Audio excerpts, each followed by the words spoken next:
Today, I am thrilled to once again be joined by the fantastic Germaine Baugh, President and CEO of the Urban League of Broward County. Germaine, we just saw you a few months ago and you agreed to do Mhm. this. So first of all, thank you so much for doing this. And I'm so excited to talk really about two things. And let's just jump in on the first one. The Yeah. Urban League of Broward County just had a fantastic gala, which we were proud to sponsor. Tell us a hmm little bit about that.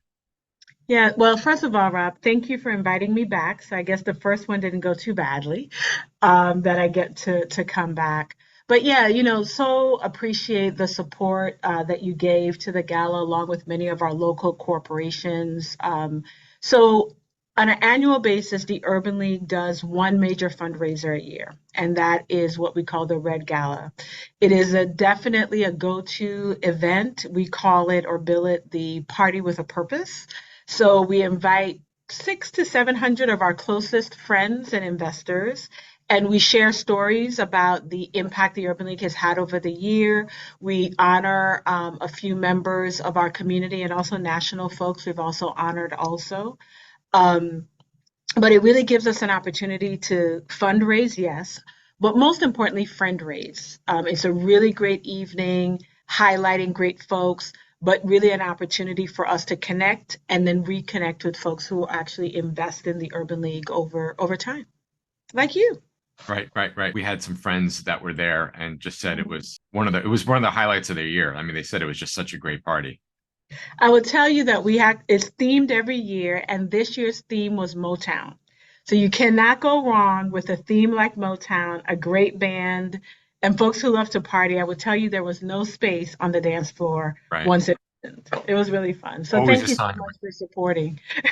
always a sign of a great event.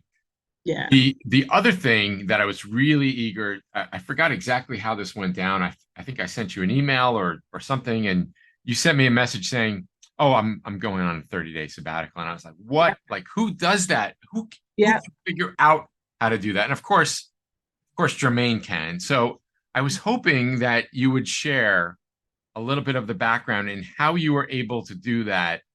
And I know you have a good team there, but tell us how you were able to do that with everything just moving along perfectly, and then you had your gala. So Yeah. tell us how that went down. How it went down was you asked me to get on a call, and I said, I'd love to, Rob, but I'm on a radical sabbatical. So that's what it got termed. It got termed locally the radical sabbatical. And what made it radical was it was 100% disconnection from anything that drew energy from me. And when I say 100% disconnection, if you were not living in my house, we were not connected in any way, shape, or form. And even those who lived in my house wondered if I was still there, because it was really a time for me to stop, to reflect, to refocus. So I had decided this about a year ago that I would do this sabbatical. And usually in the social impact work that I do in a nonprofit, sabbaticals are not necessarily a part of policy, right? So many large corporations tend to indicate to their long-term employees that, if you work X number of years, you get to go on a sabbatical. Or in the world of academics, right, they will do a sabbatical to study something in particular and the like. But in the social impact nonprofit world, you just keep going. You just keep grinding it out and you figure it out as you go along. So I think the direct answer to how did I do it is I just decided, right, that this idea of disconnection was important to really not only to reinvigorate where I wanted to be in my life professionally and personally, but it was something that I needed to do, I had to do. And I have to admit to you, Rob, as I got closer to July 1, I began to get a little shaky because people would call and be like, hey, can we meet in July? And it's a meeting that I probably wanted to have had for a couple of months. And I had to stand my ground and say, I would love to meet with you, but it would have to be in August or, whatever it would end up being. So the first thing I think is deciding that you are, as a leader, that you're important enough to your family, to your work, to your community to stop. Because stop is just not even in the vocabulary of a leader, of an entrepreneur. It's always go, go, go, go, go. Right. Okay. So the first thing you did was you made the decision and you Mhm. stuck with it. Yeah. Is there anything that you can share about how you prepped your team or how your team prepped, I should say, Mhm. in Yeah, order yeah. for in order to make this successful? Yeah, that would be the second major thing. So once you decide that this is important and that you're going to do it, the second thing is you can't go on a radical sabbatical and literally drop everything, expect to return, and things be on the up and up if you don't prepare, right? So a part of that preparation was, in my world, I have a board of directors. So I needed to prepare 25 leaders in our community that after 27 years, I was going to disconnect from this organization for 31 days, right? So, first and foremost, people had to buy into the idea that I had enough strength or bench strength, as you would say, right, to be able to keep the organization moving and going during the 30 days. I mean, a lot can happen in 30 days to an organization. So, the board of directors buying in was really important. And then, of course, your team around you. In my case, I have really great senior leadership team that we had to appoint certain roles to. So that had to be done. Something as simple, Rob, as the entire time, my EVP, yeah, she has access to the accounts. Of course, she has access to the accounts. But she didn't have the token that was necessary to be able to go into the accounts, Bank right? accounts, bank accounts. Bank accounts, right? The bank accounts. So it makes you actually think about all your systems in light of you not being present any longer.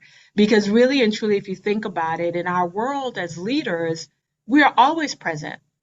I can get into their bank account anytime, anywhere, any device, right? So there was no need to test a system where you could just call me and I can make it happen, right? Or I can take a phone call from wherever. So this idea of 100% disconnection, you have to prepare everybody else around you and test every system that you need to have in place.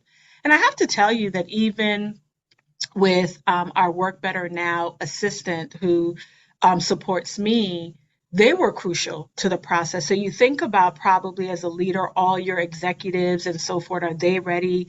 Is your board ready? But the person who assists you in that calendar, in those emails, and so because the emails aren't stopping, the phone calls aren't going to stop. So really, my assistant was truly instrumental in helping me stay disconnected because she took control of my inbox. She took control of all the messages, made sure that everybody got the information that they needed so that they could act. So I think to your point, decision and preparation are two important parts of a radical sabbatical. It sounds like you empowered people as well. And Yes. how long did you start the preparation process before July 1st? When did that start? I made my decision that I was going to do it a year ahead. So from the summer before, I knew by next summer, I want to do this. And to be honest with you, I did it for two reasons. One, clearly for myself and the like, but I really wanted to be an example for my staff and actually an example of a leader in the community of the social impact community-based nonprofit work that we can do this. That going to your boards and asking them for this. So for those who might be listening to me that serve on nonprofit boards, rather than your CEO waiting to ask you, why don't you just put it on the table, right? And say this is something that we should work toward because it does have some benefits, which I'll share with you on the back end about. So I would say about a year ahead, just kind of planting the seed so that everybody was there. In terms of the actual execution of resolutions and the like, I would say probably about 5 months. Yeah. So, obviously you're in the not-for-profit world. We Mhm. have we have several not-for-profits as clients. Most of our clients are entrepreneurs. And I Mhm. totally see parallels, maybe not so much with speaking with your board, but in terms of all the preparation that's necessary in order for you to take 30 days and nothing stopping. So Right. just a note to everybody else that, yes, Germaine spoke with her board about this, but a lot of the other things that you're talking about are things that entrepreneurs could do if they wanted to do such a thing.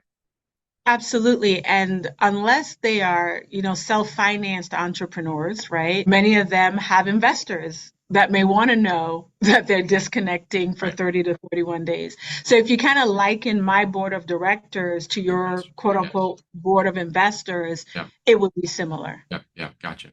So you started to allude to this. Tell us what some of the outcomes or some of the benefits were to you, and I'm guessing to the organization as well. Yeah, absolutely. So I have to tell you the thing, Rob, the question that I kept asking myself on this radical sabbatical, and that actually continues now, is what do I need to do in the next 3 to 5 years to make the next decade most impactful? So, what do I need to do in the next 3 to 5 years to make the next decade make the most sense, most impactful? And I have to tell you where that came from is I had the opportunity. There's an organization called Pennington Human Dynamics that it creates an experience for leaders to create rare time and space to think, right? And it's called the Complete Leader, COMPLEAT leader. And I had the opportunity to go fly fishing and to be truly disconnected in a way that I had never done before. And they ask you to bring a perplexing question, and that was my perplexing question. So I began to fill in the blanks. What do I need to do professionally at the Urban League over the next 3 to 5 years to make the next decade? What do I need to do in my health? What do I need to do with my marriage, my relationships? What do I need to do with my children? And I actually began to get answers related to that. And I began journaling those answers. And then, in essence, whatever those answers were and are, I just began living them out, and I'm really doing that now. So I'll give you an example. What do I need to do to make the Urban League stronger, right? Diversify the revenue, leverage the assets, strengthen the core operations, and innovate from the future. Those are the four things I got in my head when I created the distance. So as I come back, I'm thinking about all those things every single day, right? What do I need to do to diversify the revenue at the Urban League? New ideas are now coming to me that didn't come to me, Rob, before, I admit to you. Where do I need to spend my time in order to leverage the asset of the CEO, Germaine, that is different? I don't need to be in all of these decisions. Actually, I'm probably slowing down the process by being in these Right. decisions. Sure. So, where do I need to put my assets to leverage the assets that are there within the Urban League to be able to grow the organization? So, to your point, one of the things, the first thing I said to my team when I got back is that I am not returning to recapture power.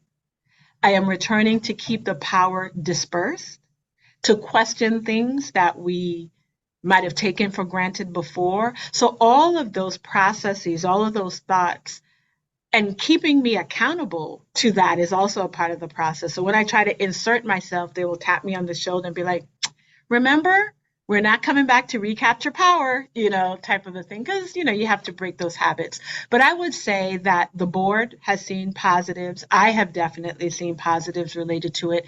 And most importantly, the team around me continues to just level up as it relates to the work that we're doing here in Broward County and the state of Florida. That is so powerful. And again, for entrepreneurs, this is all relatable. I mean, entrepreneurs are involved in things like EOS and I don't know if you've read the book 10x is easier than 2x and all of these things that require thinking about the future, which is so hard to do when you're just doing the CEO thing, right? They're so hard to do, and having that time to step away, clear your mind, and think about it is incredibly powerful. Powerful too, because at the end of the day, for whether we are entrepreneurs in the corporate sense or we're social entrepreneurs in the nonprofit sense, right? That's right. Everything about our world tells us to keep going, like always, to be on. You got to be on it. There's rare things that tell us to just stop until we have to stop, whether our health tells us to stop or something in our community, our family says stop. But what difference would it make if we just did it on our own accord and just did it? Yep. Agreed. Yeah. Germaine, thank you so much for I feel like we could talk about this for hours, but this is really a powerful message. This is what I was hoping would come out of recording this video. As soon as you told me about the radical sabbatical, I was praying that you were going to be able to speak with us again soon. And thank you so much for doing that. And for those who didn't see the first video, definitely see it. And also for those who haven't seen it, Germaine tell us where we can find out more about the Urban League of Broward County. Yeah, please just share that. Absolutely. So, Rob, thank you so much for creating this space to be able to talk about the work of the Urban League. If you want to learn more about Urban League of Broward County here in Fort Lauderdale, Florida, you can go to ulbroward.org. Our website will give you all that information. But most importantly, I would say to folks just all around the nation who might be listening to this, there are urban leagues across the United States. We just happen to be one of the great urban leagues that are here in Florida. And we really appreciate, Rob, your support, the work that you do as an entrepreneur that helps to elevate the work that we are doing. So thank you. Oh, you're welcome. That's what puts a smile on our faces when we hear things like that. So thank you so much. Thanks again, Germaine. You're welcome.